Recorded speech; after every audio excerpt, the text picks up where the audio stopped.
September Hitam. Siapa sangka September menjadi bulan kelam bagi sejarah panjang bangsa Indonesia. Rentetan peristiwa kemanusiaan yang terjadi di bulan ini masih menyisakan jejak abu-abu terkait pengungkapan permasalahan yang terjadi. Bahkan sejumlah kasus pun hingga saat ini tetap saja belum menemui titik terang.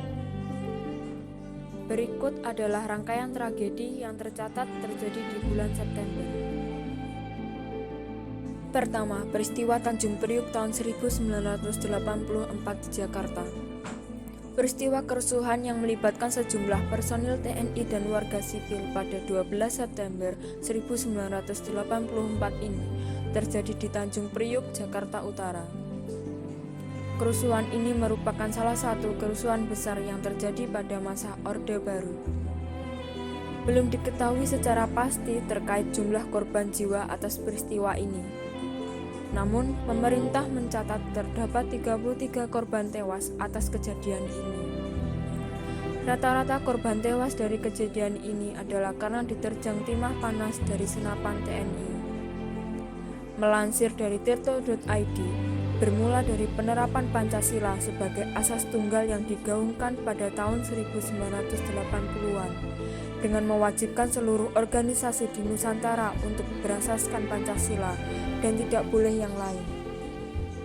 Artinya, siapapun yang tidak sejalan dengan ini layak dituduh sebagai anti-Pancasila.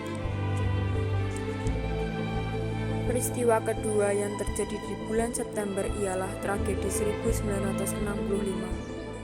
Lebih dari 1,5 juta orang menjadi korban atas peristiwa penumpasan anggota ataupun mereka yang terlibat dalam PKI, Partai Komunis Indonesia.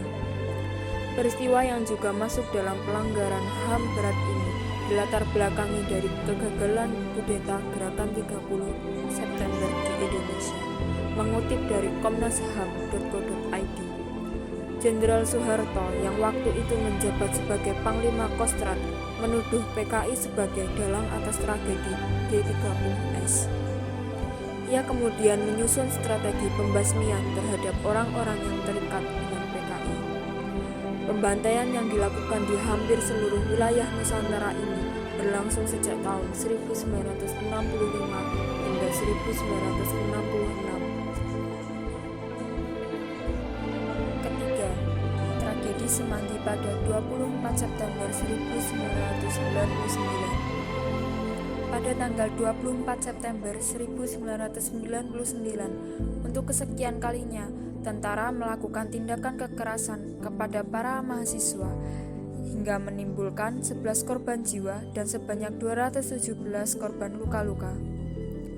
Bermula dari adanya demonstrasi mahasiswa yang menentang rancangan undang-undang atau RUU penanggulangan keadaan bahaya yang dibahas pemerintah di DPR serta tuntutan untuk mencabut dui fungsi ABRI.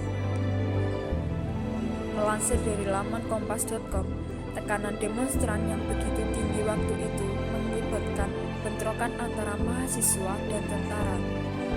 Puluhan mahasiswa pun turut menjadi korban akibat serangan, tembakan, injakan, pukulan, hingga gas air mata.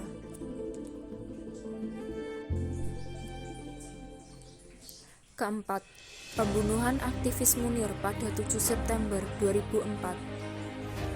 Munir Said Thalib, atau yang lebih dikenal dengan Munir, merupakan salah satu aktivis HAM yang sangat dikenal di masanya.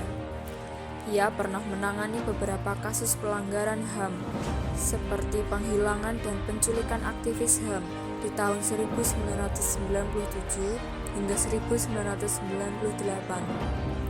Tragedi Semanggi tahun 1998, serta kasus pembunuhan Marsinah di tahun 1993. Sayangnya, pria asal Malang ini harus meregang nyawa di atas tanah Rumania saat sedang menuju Amsterdam untuk melanjutkan studinya di sana.